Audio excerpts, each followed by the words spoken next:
it's your big chance, Guardsy. Your first pronouncement, first sound effect.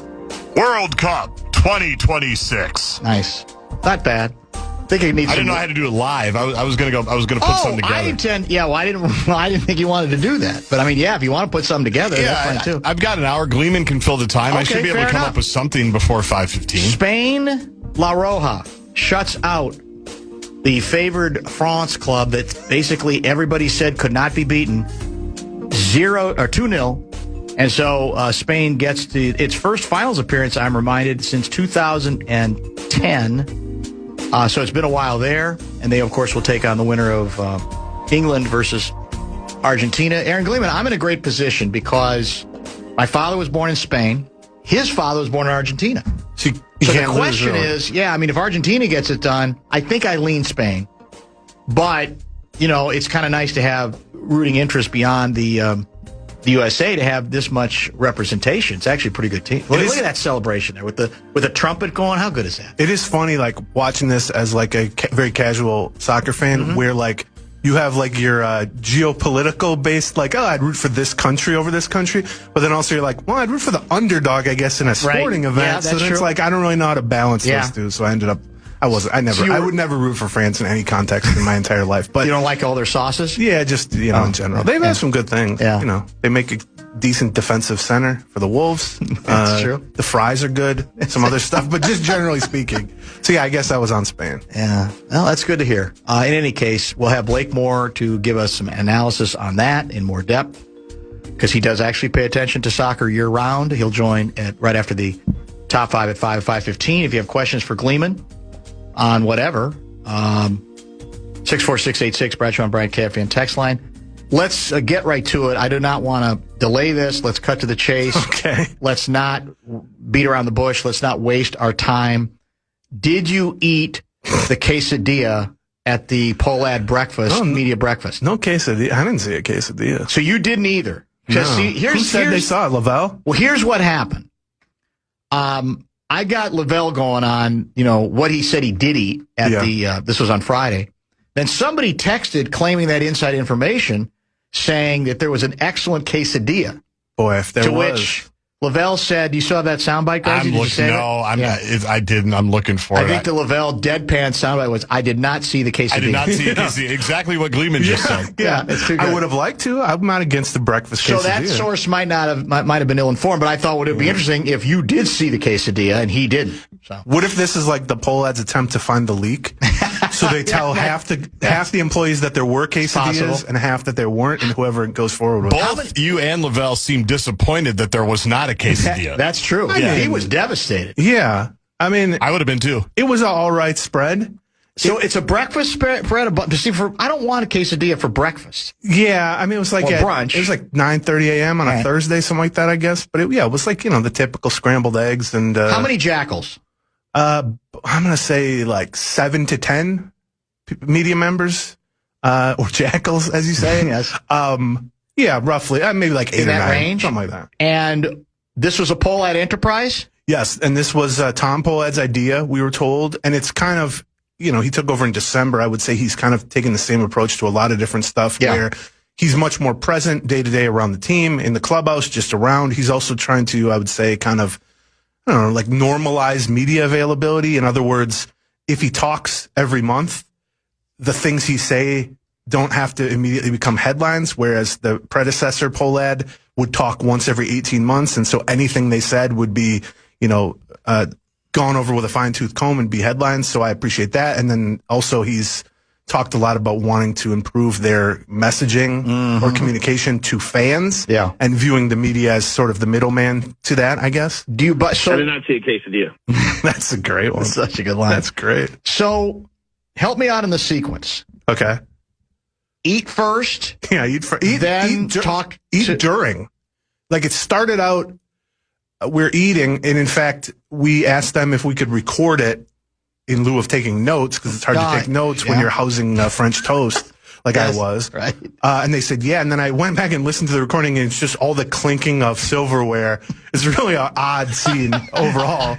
Not like the jackals I was around. And, it started, I would say it went for I don't know, 75 minutes, maybe like, over an hour. And the beginning, he had like some statements to make or just welcome and thanked us and all for covering the team and all that stuff. And so during that, you just hear the clinking. Okay. And then it gets kind of serious. Everybody takes out the recorders and then the questions. So is that a strategy where get them all fat and you get them all bloated and fat and like we're just, oh my God, lucky for them. This was good French toast. Many of us, our sort of default position is fat and bloated and lazy. So that works to their favor.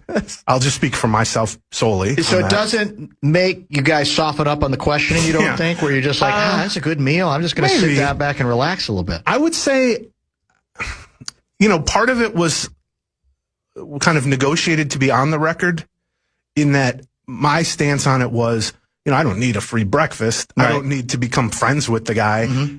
If I can't talk about it or write about it, I'm not that interested in it. I don't know that everyone shared that opinion, but that was my thought, not just on this, but just in general media availability. Like, I don't need to just schmooze a billionaire. It's interesting maybe, and so we kind of pushed back on that a little, and they agreed to have certain quotes and certain segments on the record so that everyone could write an article, which I did. But a lot of it was also explicitly understood to be off the record.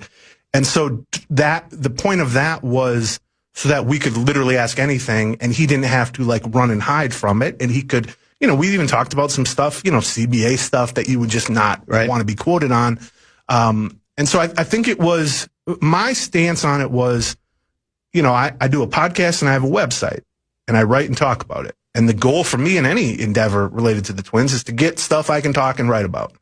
So there was some of that, but then also I do like to, even if it's not quotable or something you can't specifically talk about, and this is the case with like managers, front office, owners, I want to just like better understand certain stuff, especially like from a business side. And it's not like the nuts and bolts of it, but like understand the Twins' thought process. At least they're thinking. Stuff. You still may not agree with it or may question it, but at least hear what they have to say. Because my idea with that is like, then when I talk about it, first of all, it's good to just have as much information as possible, but then you can at least represent why they did certain things, how they're viewing attendance, how they're viewing investment. Now, as you said, and people who have read or listened to me know that I'm not in agreement with a lot of this stuff, the way they run the team, never have been for 30 years. That's probably not going to change.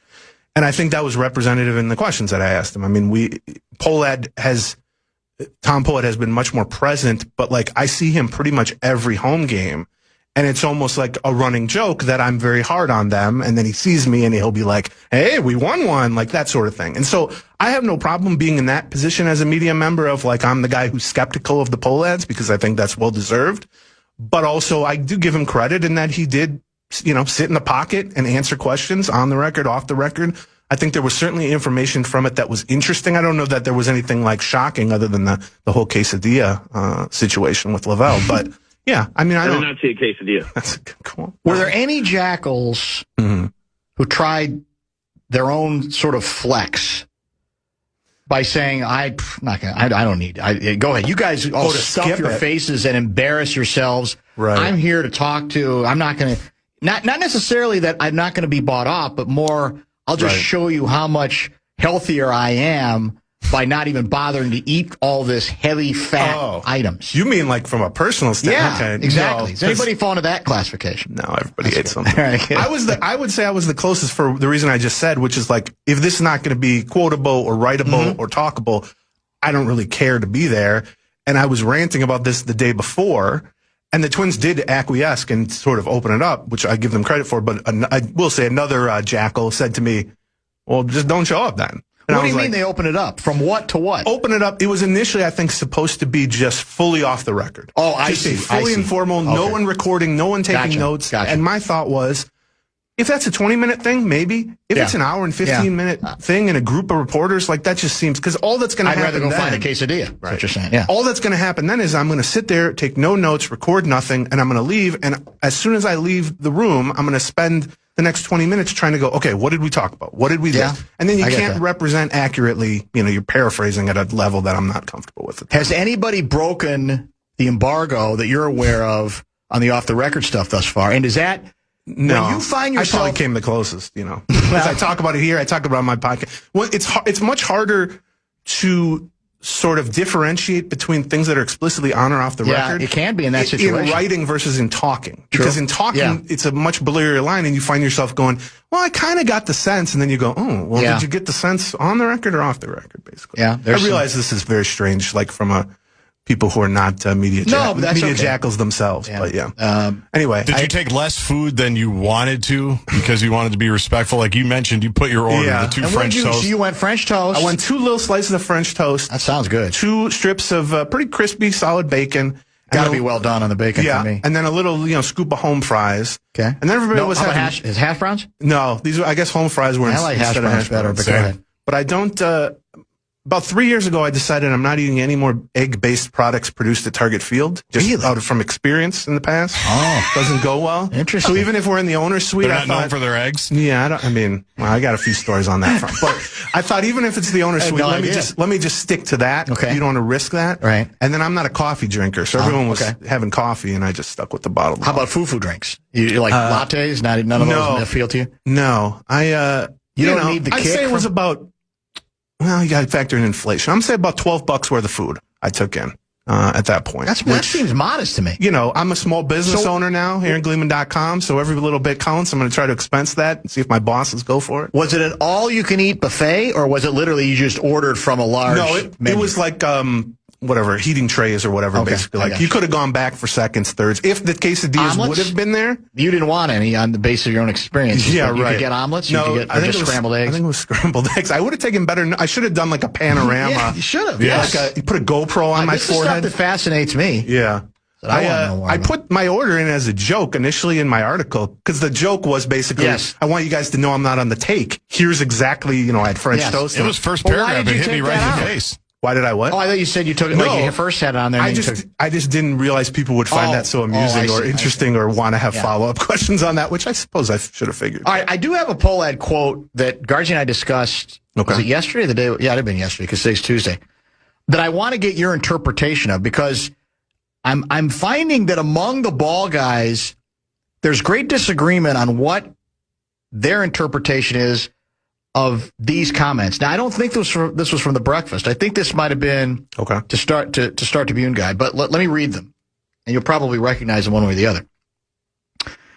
The difference between where we've been and where we're going is, I think the barometer for success in the past has been, let's just try to be competitive. The barometer for success going forward is, let's win a championship. And that's going to require us to make decisions, whether it's at a trade deadline or in the offseason, that look probably pretty different than decisions we would have made in the past. Now, in the sense of that's from the breakfast, by the way. Oh, that is from the breakfast. Okay, I apologize.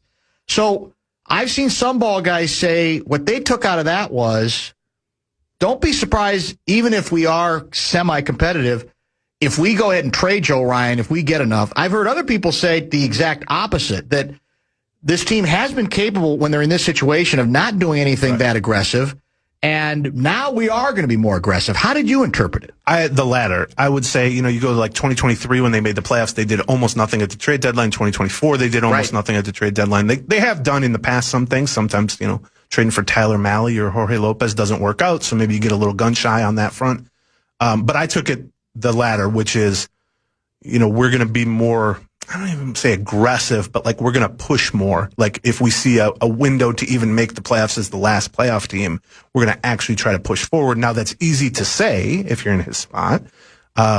He's been saying that since he took over for his brother in December, and they've done literally nothing to add payroll or add talent, really. And the premise that he put forth at the time this winter was, well, I came in too late. All the free agents were off the board. All the trades were made. Now, I would disagree with that to some extent, but there's a kernel of truth in it. But now this is a trade deadline. Guys are going to get traded. If you're not willing to, like, at least put $5 million in, and one key about the trade deadline is it's about 2/3 of the way through the season. So 2/3 of the salaries have already been paid by the current team. So any team, a $10 million player, if the Twins were to trade for him, they only need to take on $3 million. So you're dealing with much lower price points. So even investing $3 million gets you $10 million worth of player at the deadline. And I think looking at the team, the bullpen, this is something every time I've come on for a year now saying, since the deadline last year, of like their bullpen's just terrible. They did nothing to address it.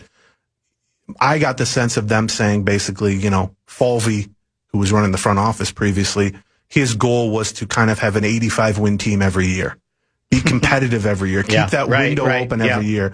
And I got the sense that Pohlad was kind of saying, well, that's great. I mean, you want to have a winning team more often than not, but the goal is not just sort of sustained mediocrity or averageness. And so, but again, they'd kill for that at this point, mediocrity and averageness. I mean, they're a game below 500, and fans are, I would say, relatively excited about that because the expectations coming into the season were so low. So we talked also yesterday about the corner I think they've backed themselves into, that from a perception standpoint, I don't think really leaves them with much choice in this regard. You can, a baseball purist can look at this team and say, been a nice story.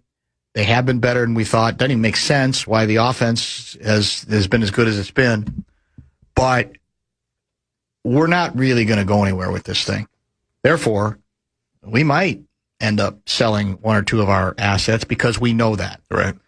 And in the larger sense, if you're a franchise with equity, a general manager who's done this for a long time, it's quite, I think, persuasive. You could easily come to that conclusion. But to me, where they're backed into a corner is I don't think they can afford to make that kind of baseball decision because, once again, they're on double secret probation, so everybody's watching them. And what did Tom Pohlad say spring training offseason? We're going to be better than you think. Right. Well, they have been better than you think. Yep. So it almost, to me, obligates them, even if they know, who we kidding, we're not that good, to make at least one move that can be classified by the Jackals and the fans as ambitious. Is that not the corner they're in? I think a little bit. And I think that is generally how he views it, Tom Pohlad, I would say. The other thing I'll say on that is, having not done anything during the offseason, very low wattage moves, specifically doing nothing to address a bullpen that everyone knew was going to be bad and has been even worse, I would say. If you do that and then you say, well, but if we're competitive at the trade deadline, then I'll add, or then we'll get aggressive. Well, it becomes a self-fulfilling problem. I mean, you got to get to the trade deadline. If you cost yourself 4 or 5 games in the first half of the season because the bullpen's bad, you're less likely to be competitive. And then you get to the trade deadline and you go, well, we're not really in position to buy. It's like, well, that's just a cycle. So I do agree with you that they need to break that cycle. I think he does take the stance of that. How I would characterize Tom Pohlad's thoughts on the deadline is that I think he wants to be talked into buying. And what I mean by that is the team's performance, the front office's chosen direction or path, but he's hesitant to say, oh, we're 100% going to buy, because then when Jeremy Zoll, the first-year general manager, calls someone up looking for a reliever, they go, hey, I heard you guys are definitely buying. Right. Well, now we want your 6th best prospect instead of your 8th best prospect. So I don't think he wants to put his finger on the scale too much to affect the leverage of the front office. But I absolutely think that if they're in any kind of similar or better position 3 weeks from now, because the deadline's August 3rd, it's a little later this year, they will push to buy, or he will push to buy. Now, there are levels to that. It's one thing to buy, a couple of setup men who are rentals. Yeah. Now, there's the other possibility, too, that you could buy and sell, which, Cleveland does a lot, Tampa Bay does a lot, some of the lower payroll teams, where it's like, okay, let's say in the Twins case, Ryan Jeffers, who's back from injury and was playing at an all-star level. He's certainly one of the, let's say, an above-average starting catcher. No question. Which is at a premium at the deadline because there's not that many of those. You can make hay there, maybe. And he's an impending free agent. He's not going, in my opinion, be on the team next year. And you're also going to be in a tough spot to get draft pick compensations for him. So even if you're pushing to win and buy, do you want to let one of your assets sort of expire versus maybe trading him for something, either along a prospect who can help in the future, or maybe you can trade him for a reliever or something like that. Now, that's a weird stance because you're taking a step back and trading one of your best players. Or you could just say, well, we like Ryan Jeffers. He's going to help whatever we're doing. We'll just let him leave for nothing. And in the meantime, we'll have him in our lineup. And, you could do that. Joe Ryan, obviously. The one difference with Joe Ryan is he has one more year after this one. And so, yes, you can get more for him today than you could, let's say, in January, because you have a year and a half to trade versus a year. But I don't know that it's necessarily a massive difference. And I mean, push comes to shove, you could trade him at next year's deadline too. So the Ryan Jeffers one, I think it's a situation where they could potentially buy and sell with him, particularly because they have Victor Caratini, who's done a pretty good job stepping into the starting catcher role. The Joe Ryan one, to me, if I'm a Twins fan, there is no context in which they could trade Joe Ryan now and still talk about trying to win. He's your best pitcher. He's an all-star. He's not even expensive. He's pitching well. He has another year of team control. You can wait to trade him if you have to. It's not the last chance you'll have to deal him. You could maybe convince me that they would trade Ryan Jeffers to get value for him and then go pursue other help. But the moment at which you were to trade Joe Ryan, I think that's all out the window, and then you're just sort of, at best, treading water at that point. The self-fulfilling part, I'm glad you brought that up, because I've certainly talked about that for years. It's bugged me about some of the ball guys, because they don't seem to get that. Part of it is, well, if they're not any good, then why waste your spin your wheels by making a couple moves at the break? It's like, well, but maybe you have a better chance to be good at the All-Star break if in the offseason you do some investing. It becomes almost like we prefer it this way. We almost like it this way. And the counter to that is, what I'm talking about with really well-run organizations is, I think fans will accept occasionally, if they trust and there's equity with that team, that this year, you know what, we're not that good. Let's see what we can get. Put ourselves in better position a year from now. And that's what's sad about the way it's been done here, because that option they have taken that option away from their own organization by the way they have tended to conduct business. Yeah, I agree with that. I think it's one thing to say, well, we didn't do a ton of big moves this offseason, but at least we didn't cut salary, and at least we added some bullpen pieces, and you know what? We're still below 500. Yeah. Then it's kind of what you're describing, where I think a logical fan can go, all right, well, this wasn't going to be the year. They do have some assets. Let's cash it in and let's move forward for the future. But it's another thing. They cut $30 million in payroll. They did almost literally nothing to address the bullpen, and the bullpen has undeniably cost them a handful of games in the first half. I'm of the opinion that if they had even a decent bullpen, they'd be in first place right now in the division, or tied for first place, let's say, and that would change things significantly. They'd probably have 50% playoff odds instead of 30-something percent playoff odds. So yes, to not do anything in the offseason and to sort of hold the carrot and say, well, yeah, we didn't do anything. Here's the reasons why we didn't do anything. But if we can get to late July and we're in the mix, then we will do something. It doesn't have to, it can be both. Like, it's not an either or situation. It's not choose one or the other. And that's what can be frustrating. And that's why I think there is going to be a lot of pressure, both on the team over the next 3 weeks to stay in this position or improve your position. But I think if they have any sort of path to the playoffs on August 3rd, and they don't at least do something, even window dressing level trades, a minor trade for a reliever or something, I just think whatever remaining shred of, trust or optimism or anything, it just vanishes, because then you'll have gone an entire year with a quote unquote new owner having done even less than the previous owner. I mean, they cut payroll. Yeah. So I do think that plays into Tom Pollett's thinking. And I do think if they're in a similar position to this, he will be very open to buy, but I think it's more likely to be kind of light buying than heavy buying. I took that quote the way you did, and you're obviously around them a lot more than I, but I took it the exact same way. But again, there are gradations.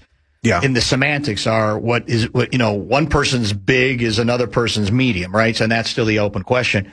Couple of egg texts have come in. Okay. Yeah. Dan, hate to spoil it for Gleeman, but there are eggs in French toast. I hope he will be okay. Yeah, well, that's true. I'm a French toast fan, so I can't cut that out of my life. On the other hand, another 612 guy, I'm with Gleeman on the Target Field eggs. First year the stadium was open, I went to the Mike and Mike broadcast from Target Field. I was knocked out for days. Okay. Well, yeah.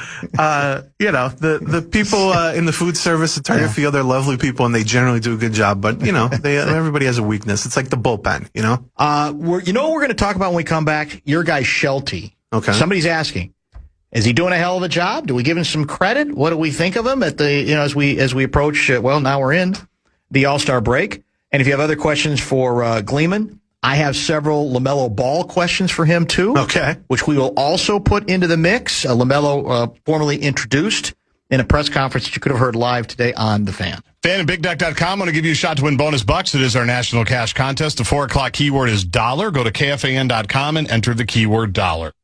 Bumper to Bumper with Dan Barrero on The Fan.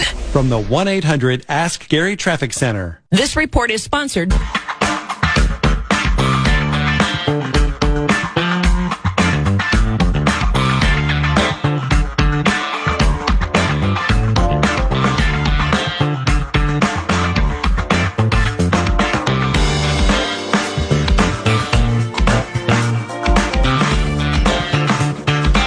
a quesadilla. Hello? Hello? Hello? Hello? Is that LaBelle? It was. On that hello?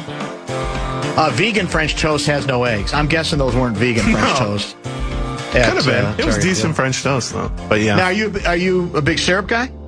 Well, here's the thing. What are you laughing at? It's a good discussion. I love this. Talk. I wish I was invited. Yeah. There was supposedly syrup there because several other people claimed to have put syrup on their French toast. I guess I did not immediately see syrup. That's devastating. And that's too dry. I was going through the line quick. Like I wanted to get, Yeah, that's too dry. So but you still ate the French toast? Yeah, that affected. Which is at that point just bread.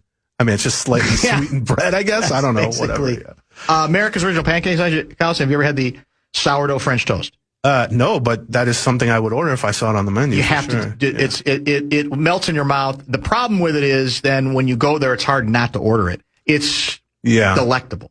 Yeah. Sourdough French toast. I do think in general, for future, media sessions, putting some, breakfast food in I think it will make us fat and happy, or fatter and happier. Nothing wrong with it. We don't get breakfast very often. Yeah. Typically it's lunch or dinner. Right. Yeah, it's an interesting Breakfast is underrated. If that was part of it. They should do a media breakfast next year instead of the media luncheon. The kickoff where the president always talks and everything. Yeah. And everyone acts like, oh, it's early. Yeah. Like as if the people covering these teams are all party animals. Now, I'm not certainly not going to claim. Not like the old days. Right. Royce will tell you some stories make your head spin. They're unbelievable. Like he'll be like, we brought a sixer up to the press box, and it's like, what? And he's like, they used to give us beer. There's no question. It's a different era. What? Yeah. I'm trying to get ice with water sometimes, and it's hard up there. But I mean, obviously, you know this better than I even. Beat writers when they're on the road, they like to have a beer after games. But I wouldn't describe them. It's not like. But I don't even think it's not a frat house environment. Really. I don't think they're as hard drinking as they were. Well, yeah, no question. I think that's changed too. Louis talks about that all the time about players. Phil Esposito. That players today. Well, they're very healthy. Much more on the straight and narrow than the stories are legendary when it comes to sports back. 50s, 60s, 70s, maybe even 80s too. Could you drink in the press box now? Like if you went and got your own beer. Well, that's an interesting Your own wine cooler. Is it frowned upon? Because like you say, they used to provide it. Yeah. They used to have coolers just in the back. Even when I started, they used to have that at the Metrodome for postgame. If you went and got your own, could you bring it in there, or would people give you the side eye? I think no. Although I'm maybe willing to test it. I'm pretty sure Royce has told me stories that they had beer on tap in the press box. Like this would have been that's the 70s. Yes. Yeah, that's true. At the Met, maybe, but I was born in the wrong era. Amazing. For sure. I mean, here's a good question from one of my favorites, Bookseller Guy. Been listening to Gleeman. I have been on the boycott, the bleeping poll ads bandwagon. Are these moves you've been talking about sufficient to make me wrong? So if you're talking to the fans who are saying, hey, I get it. I mean, it's a little better than we thought, but I still can't buy in. I've made my decision, which I respect. I think everybody has a right to do what they want to do it. Would you say to them, would you have a come to Jesus meeting with them and say, guys, I think they're pretty close to where you might want to reconsider, or what kind of moves, or will the answer be given on the basis of what they do at the deadline? Yeah, I mean, and I've said this to Tom Pollett himself, of like, the talk is great, and I do think he's a much better talker than his, family members who have been in this position before. I do think, generally speaking, he has said a lot of the right things. I think he's also shown an ability to sort of learn. In other words, like when he first took over, he said a comment about, let's not talk about payroll, and that got a bad reaction. Yeah. And then the next time we saw him, he said, hey, let's talk about payroll today. So I give him credit for being, a human and showing some self-awareness and adjusting. But what I've said to him and what I've written a lot is the talk is great as long as it is eventually paired with action. And so far, they have not done anything. They've made no trades, no signings in the 7 months that Tom Pollett has been at the helm. Now, that doesn't mean I think they won't eventually do that. But my thing is, until you pair the talk with action, I don't give you credit for the talk, because it is truly just talk. Especially and I know that's right. Yeah. And we've heard it before. Now, is it a better version of talk than previous poll ads? Yeah. Yes, I would say that is undeniable. And that was his goal, I think. And that will, to me, if it eventually is paired with moves that I like and that fans like, then I will maybe like retroactively give him credit for the talk. But if it is not paired with it, then I almost will give him negative credit for the talk, because then it's like, why'd you hype this whole thing up only to have another trade deadline come and go without any moves? So I do personally think they're going to make moves, assuming they don't go, 4-10 out of the break or whatever it is, which I wouldn't put it past them. But so yes, in terms of a fan saying, should I get back on the bandwagon?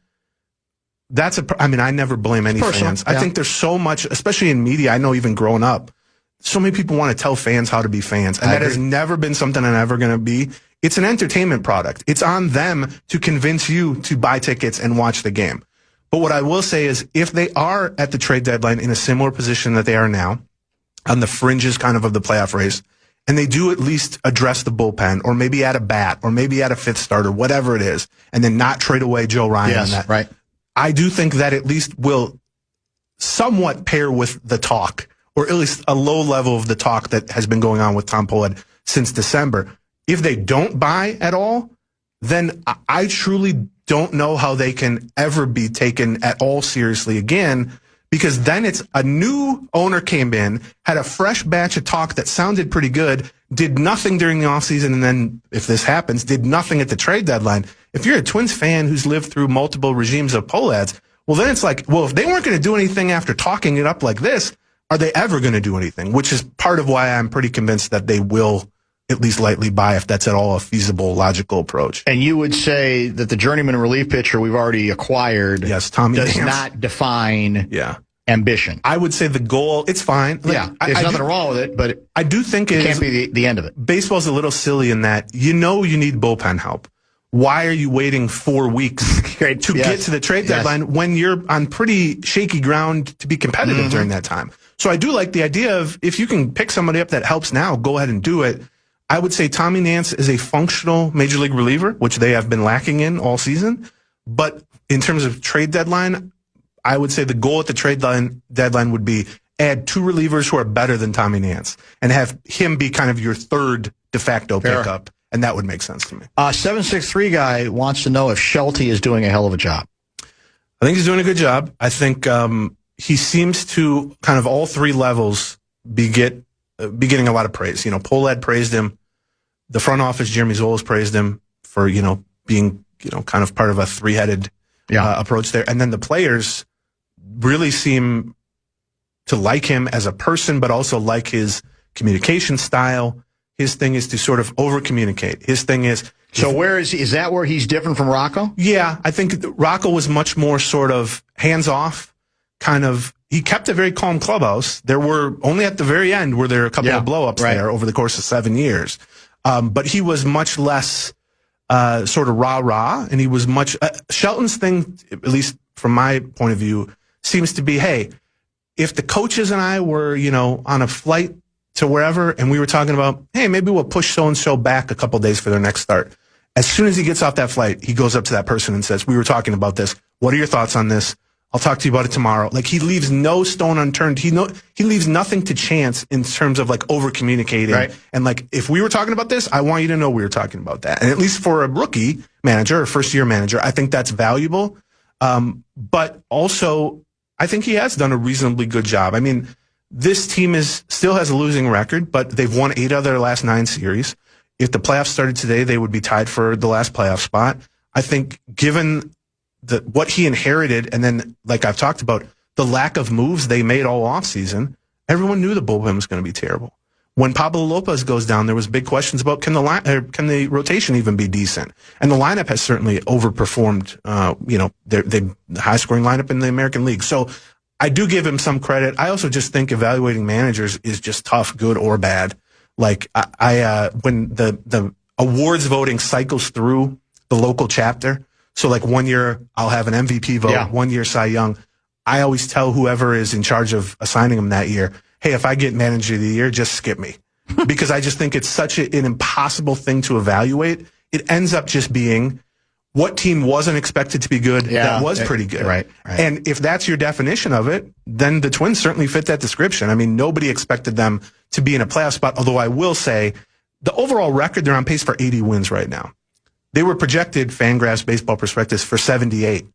So why does it seem different? Well, the American League has just gotten annihilated in interleague play for the first time really ever. And so you have like under 500 teams that are only a game or two out of the playoff spot. So I think they've maybe played slightly better than expected. Certainly over the last 6 weeks, they've played better than expected. But also the American League environment has sort of cleared the path for a team like the Twins to be competitive. And that's why I think it's important for them to take advantage of that and view it as a real window and push forward there. Aaron Gleeman in studio. We got one more segment with him. We'll get into some more baseball and maybe even some basketball as well, and perhaps food when we come back. You're listening to Barrero on The Fan. Our iHeartRadio Music Festival. Present.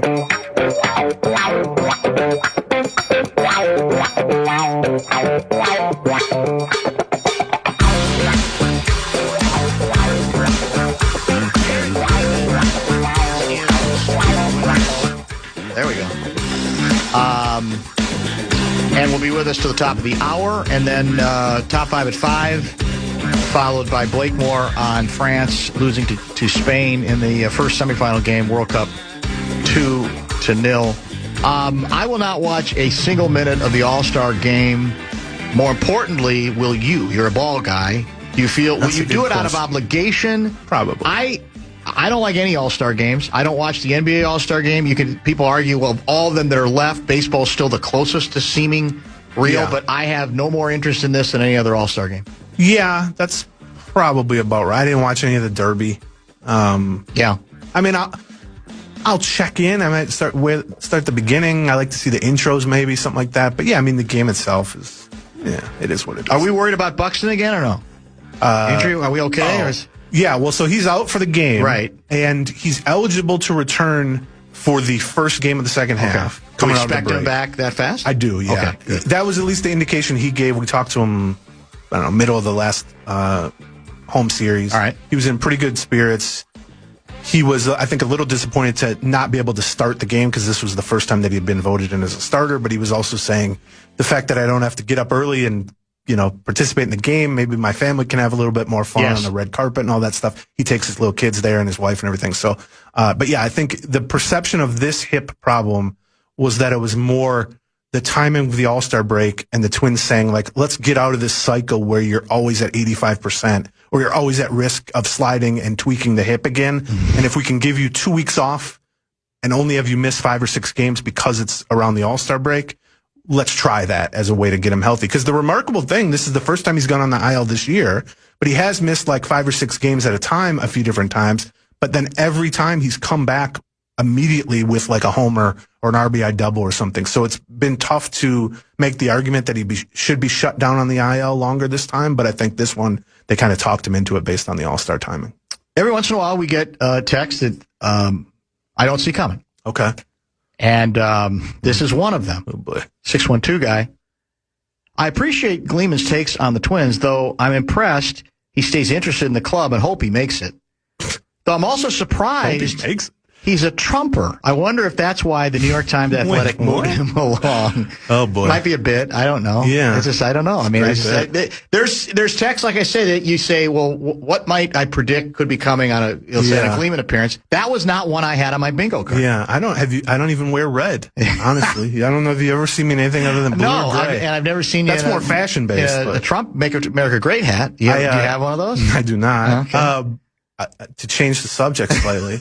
I didn't mean to throw you off. Marnie Gellner used to make fun of Dan Hayes and I when we would dress alike at the ballpark. If we both had a blue shirt, she'd say, look at you two. Yeah. So the other day, she's back doing work for the Twins. Mm-hmm. And the other day, she was essentially wearing this, which is my uniform. Every day. Gray pants, blue shirt. Yeah. And we were in Shelton's office. And someone goes, Marnie, you're dressed like Gleeman. And she goes, no, I'm not. Oh, my God, I am. And I said, congratulations, you are dressed like literally the worst dressed person in the history of Twin Cities media. And then the next day, I'm waiting to go into Shelton's office, and she's already in there. We're just filing in for the pregame thing. And I just overhear from the hallway, Shelton go, hey, Marnie, boy, if Gleeman's wearing a skirt today, I'm quitting.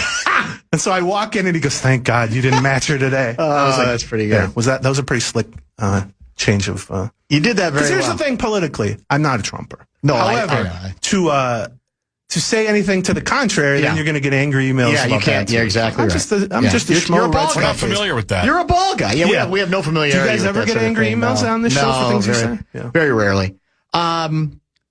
We've not talked since the LaMelo. That's right. The original reporting of the deal. Now it's official. Yep. He's introduced today at the press conference at 11 o'clock. So where is Aaron Gleeman on the move? Because it was not popular when it was made. I defended it. Guardsy defended it, even though I think there's risk to it. I get the bit, but there's a lot of basketball people I respect who say, what in the hell are they doing? So where are you on it? Yeah, I mean, I love Naz Reid. I think Naz Reid is a good player, but not nearly as good as LaMelo Ball. I think the theoretical fit of Ball as your lead guard to kind of free Anthony Edwards up to, I think Finch said something today, just be a cold-blooded scorer. Don't worry about breaking presses. Don't worry about running offense. Just attack. And obviously he's going to have the ball in his hands plenty. I also think, so I've talked myself into it a little bit. I had no problem with shedding Randall as part of it, like all that. I think they've become so asset poor, even including like for late swaps and second round, that they just have no flexibility. And we're seeing that as they try to find a power forward, assuming it's not going to be LeBron James. It's going to be like Trey Lyles in the starting lineup or something. So I think on that sense, you leave yourself a little bit vulnerable. You're going to have to try to do something, much like the Twins at midseason maybe. But I also think some of the stuff that I've read and heard about LaMelo Ball, I think people got this perception of him as like a draftee, where they saw these clips of him shooting 40-footers in New Zealand or wherever he was. Yes, right. And, you know, he certainly has a flair for the dramatic in the way he plays, and he maybe looks like he's lackadaisical at times, and I'm not denying that. But he's also been really good. And Charlotte, I mean, he was sort of the lead creator of the best offense in basketball in the second half last year. Now, it does put up a red flag for me that Charlotte immediately responded to their best play in 10 years to be like, we got to get rid of this guy. But I do think the sense of him as like just someone who's playing like A&1 mixtape basketball where they're just shooting 40-footers and they're doing no-look passes, that is part of his game. But I don't know that there's like a seriousness lacking from him. And also the hope would be that now that he's in an environment that's going to be competitive night in and night out, it lends itself to less of just sort of the showmanship stuff.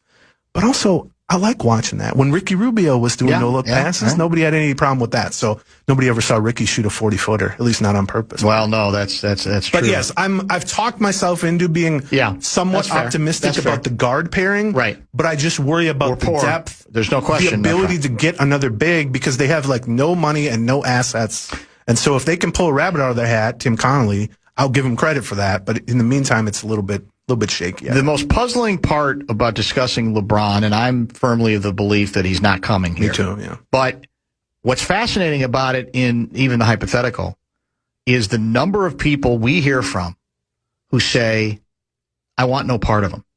And I'm trying to figure out what drives that because, yes, he can be melodramatic. He can be theatrical. He's milking this whole thing. And but I would call those eye-rolling sorts of things that really have very little to do with what he still can do as a player. But beyond that, it's the dilemma that they're in that you just articulated that has me fascinated. We've got people out there apparently who said, I'd rather go with a rookie or a journeyman, a power forward up front than LeBron James. Like, do they understand that he literally is their only what would be classified as interesting, viable option? So what these people seem to be saying is, I'd rather have nothing at the position than LeBron James because I don't want to deal with the circus, which I think is preposterous. Yeah, it's also interesting, by the way, he hasn't been on camera on Mike talking about this at all. No. He keeps sending Rich Paul, his agent, out to make a big theatrics of this. They're doing podcasts. Yeah, it's crazy. It's nuts. It's got the whiteboard out there. So I was in this studio, I think I was doing the morning show maybe at that time, the day that Favre signed with the Vikings. Yeah, right. And there was a whole sort of contingent here, I forget who was saying the same things. I don't even want him. I remember because we argued with all that, at the time. And I remember, I think I might have said, you prefer Sage Rosenfels? Like, no offense to him. Exactly. But it's kind of what you're saying with the power forwards. But at least then, I kind of got it a little bit. Because he's coming from the enemy. Yeah. Any Vikings fan had spent the last 15 years rooting so hard against him. Cheeseheads. You're right. That's a good point. I can't see a situation where, I mean, there are people who dislike LeBron. I get that. But it's not There's nothing to do with any kind of rivalry here. Yes. But yes, bigger picture, I agree, which they have no ability, barring further moves, to bring in anybody making more than the minimum salary. That's it. What are you going to get there? Now, you can say, we'll just run with a smaller lineup and maybe add something at midseason. But also, even at his diminished state, LeBron James is still a low-level all-star type of player. Correct. And I don't want to say... Playing 60 games, 70 games a year. Right. And he doesn't have to be the lead guy anymore. No. He's, Which he gets, which he knows. I don't think he's a perfect fit in that he's not like a knockdown three-point shooter. No, he's not. He had a bad three-point shooter. I don't know that they need another initiator to run the offense through when your backcourt are both that way. He just knows how to play, but also, man. He's strong, and he can rebound, and he can push, and he can defend. That is an A-plus addition, given their sort of F- situation to fill out the roster. Now, with that said, I was arguing about Marnie with this the other day. Now it seems like we're like attached to the hip. I'm telling just constant Marnie stories, but I was saying I'm a lifelong Minnesotan. I will never leave. I love Minnesota. But if I'm LeBron and this might be the last year of my career, why do I want to come to Minnesota? I agree. She got so mad at me really? when I say that, to the point that I said, aren't you from one of the Dakotas? Like, what are we even talking about here? And she's just yelling at me like, how dare you say that about Minnesota? And I was like, but it's true. Like, from a basketball standpoint, I think you can make the argument that the Wolves would be the best. I agree. 100%. But all the teams he's talking about have some chance. Yes. B, the West is a lot tougher than the East, and every other team that he's been linked to has been the East. That's correct. And also, I'm not saying Minneapolis is any better or worse than Cleveland, but he's played in Cleveland before. Miami, certainly a more desirable destination. So that's the part I wonder about. Like, I will be truly shocked. It'd be great. I think it would make them a legitimate contender, certainly, as opposed to being sort of on the surface level of contention. But yeah, it just seems so weird to me if this is it for you to go out. And then 50 years from now, people are going to be looking at his basketball reference page and be like, he played for the Wolves for 54 games? You're not wrong. And people take it personally, like you say, but that's not your point. That's not the point you're making. It's not how you're perceiving it. It's how you assume he would perceive it, right? With his experience. It's not that Minnesota is any better or worse. I love Minnesota, but it's just an odd destination. He has no history linking to it. One last baseball item. Beyond relief pitch, are there relievers gettable that would catch your eye? And beyond that, is there another move you think could be helpful to them that's even feasible? Yeah, I think you could add another right-handed bat. The problem there is they're literally leading the league in runs scored. So it's hard to be like the lineup has been a weakness, but I do think they could add one more, maybe right-handed hitting outfield or something like that. Most of the help offensively, I think, is going to be on prospects getting called up, Kalen Culpepper, Walker Jenkins, etc. The bullpen, the nice thing about bullpen being the weakness, it is the most prevalently available thing at the deadline and the cheapest thing to get in terms of prospect capital at the deadline. Because even bad teams, even the 6 or 8 teams that are clear sellers, they've been out of it since April, they got a good reliever or two that they're willing to cash in. We've seen this with the Twins last year. They traded the whole bullpen. So even, and the sample that you're getting, 2 months of a reliever, that might be 15 innings. So teams are not able to demand the sky for them. And so if you had like one clear area that was an overwhelming weakness on a team and you wanted to address it as sort of light to medium buyers, I would absolutely point to the bullpen as that. Now, they still need to go out and do it, but also the bar for what you need to bring in to be better than what you have in-house is very low. I mean, they have Gomez and they have Morris and maybe this guy, Tommy Nance, that they just picked up. And that's it for functional relievers. Maybe Cole Sands, but he's been injured. And so you could easily bring in 2 guys that are just average relief pitchers. And it would be an upgrade. And it's like, okay, now these are your second and fourth best guy. And I would like to see them shoot a little higher than that maybe. But if that's the baseline, I don't think the cost either monetarily or in terms of prospect capital to make that happen is very high. And I think there's always going to be a dozen relievers traded at the deadline. We'll finish with this. This is from 701 Guy. I'd rather never win a championship. I'd rather never win a championship than win one with LeBron. That's so strange. It's the most bizarre. The thing. You're probably going to get both. You're probably going to not have LeBron and not win a championship. So I hope you're happy with that. Yeah, that's such a, I know LeBron rubs people the wrong way at times. Man. And I know there is the Jordan subset of which my girlfriend is a huge Jordan fan. I love Jordan, but to me, that should be beside this point. Yes. He's not available anymore. I don't think so. Can he play power forward? He probably could at this stage. So yeah, I don't understand. I would sign almost anyone to win a championship for the Minnesota Timberwolves. Like, you could really give me a amazing list. Maybe next time I come in, we run down some names. What did we say average yesterday? 21, 7, and 6. Yes. Approaching 42 years old. It's one of those things where they go, well, he's so much worse than he used to be, and he can't do this anymore. It's like, okay, now he's only the 25th best player. Yeah, that's exactly. Like, he's in that range now. I can't wait to see you. You say you're going to make your debut at Vikings training camp this year. Yes. How's the egg situation out there? I think I better stay away. It might be better. Wilf eggs are pretty solid. The Wilf eggs are pretty solid, is what I've been told. Yeah. I will promise you this. Yeah. I will eat eggs at Target Field before I go to Vikings training. Will you join us on the perch when we're out there? Unlikely. If you want to FaceTime me in from my couch, maybe that could work. We'll StreamYard. Yeah. Next time, I hope you get syrup with your French toast. I appreciate it. That's bugging me more than anything else we've talked about. Let's get to the bottom of this whole quesadilla situation. Yeah, we're gonna have to get to it sooner or later. Thanks. Aaron Gleeman in studio. By the way, one more chance for you to remind people where they can and how they can subscribe. It's very easy. AaronGleeman.com. Do you have any All-Star weekend or week specials going on? Today, yes. If you go to AaronGleeman.com/deadline, like for the trade deadline, I like that. You can get the next month, which will take you through the deadline for $5 to subscribe to the website. AaronGleeman.com/deadline. Then it goes back up to $80 a month? Yes, it's $10,000 or an entire plate of eggs, whichever is cheaper. That sounds good to me. We'll come back with Top 5 at 5. Guardsy, what do we got? We're not going to have much time because we have Blakemore, so we have to get to it. We're going to jam it in. David Kahn versus Chris Webber on the anniversary date. God, it's so good. Never gets old, never will. Bumper to Bumper with Dan Barrero on the Fan. From the 1-800-ASK-GARY Traffic Center.